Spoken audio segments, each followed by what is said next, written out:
नमस्कार दोस्तों, स्वागत है आपका मेरे चैनल पे। दोस्तों, खबर आ रही है जापान से, क्योंकि जापान की गवर्नमेंट ने अब ये फैसला किया है कि वह इंडिया को बहुत से डिफेंस वेपन सिस्टम एक्सपोर्ट करेगा। और ये खास इसलिए है कि इससे पहले जापान ऐसा नहीं करता था, लेकिन अब गवर्नमेंट ने कुछ चेंजेस किए हैं और इससे इंडिया को फ़ायदा हो सकता है। आज इसी के ऊपर बात करेंगे। चलिए दोस्तों, शुरू करते हैं।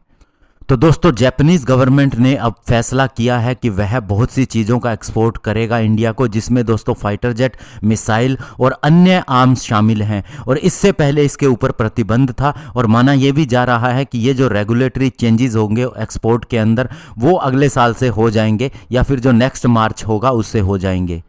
और चूंकि दोस्तों आप जानते हैं कि जापान को अपना डेटरेंस बढ़ाना है चाइना के अगेंस्ट, इसीलिए वह इंडिया के साथ अन्य उन कंट्रीज़ की भी मदद कर रहा है जिन्होंने जापान के साथ में एक इंडिविजुअल सिक्योरिटी एग्रीमेंट साइन किया है। और इससे पहले आपको बता दें, 2014 के अंदर जापान ने एक प्रिंसिपल एस्टेब्लिश किया था specially transfer of defence equipment को लेके, और इसके लिए काफ़ी ज़्यादा रेगुलेशन के अंदर इजीनेस की गई थी, इसके अंदर छूट दी गई थी। हालांकि दोस्तों, जो लीथल वेपन सिस्टम है उसका एक्सपोर्ट अभी तक भी बैन है।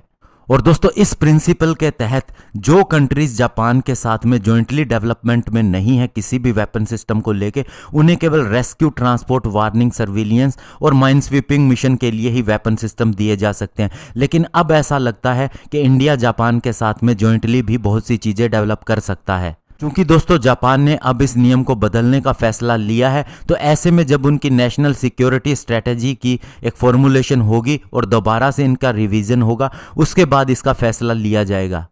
और अभी की बात करें तो जापान एक नया फाइटर जेट डेवलप कर रहा है और एक medium range anti aircraft missile भी डेवलप कर रहा है यूएस और यूके के साथ में मिलके। लेकिन दोस्तों, अब इस नई व्यवस्था से जापान को भी फ़ायदा होगा, स्पेशली जापानीज़ मैन्युफैक्चरर को उनका प्रोडक्शन कॉस्ट कम हो जाएगा और साथ ही दोस्तों जापानीज़ गवर्नमेंट का प्रोक्योरमेंट कॉस्ट भी कम हो जाएगा। और दोस्तों, जब से रशिया और यूक्रेन का वार हुआ है तो एशिया के अंदर भी सिक्योरिटी इन्वायरमेंट चेंज हो गया है। ऐसे में अब Japanese made weapon system neighbouring country को दिए जाएंगे, तो इससे सिक्योरिटी कोऑपरेशन बढ़ेगा भी।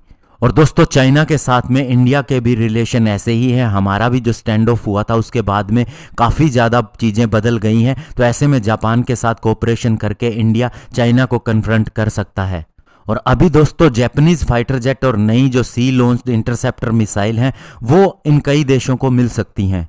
और दोस्तों, जापानीज़ डिफेंस इंडस्ट्री की बहुत सी लिमिटेशन भी है। ऐसे में इंडिया, जो कि दोस्तों मेक इन इंडिया के बाद आत्मनिर्भर भारत कैंपेन के तहत इस क्षेत्र के अंदर बहुत ज़्यादा ग्रो कर रहा है, ऐसे में जापान को भी फ़ायदा मिल सकता है इंडिया से। और सबसे बड़ी बात, जॉइंटली भी बहुत सी चीज़ें डेवलप की जा सकती हैं। अगर हम बात करें एम्फीबियस एयरक्राफ्ट की, जिसे इंडिया जापान से लेना चाहता था लेकिन उसके अंदर टेक्नोलॉजी ट्रांसफ़र नहीं हो रहा था, ऐसे में अब इसके भी चांसेस बढ़ जाते हैं और जापान से इसके ऊपर टेक्नोलॉजी डेवलपमेंट या फिर जॉइंट डेवलपमेंट भी हो सकता है। तो देखना होगा आगे इसका रिजल्ट क्या होता है। धन्यवाद। जय हिंद।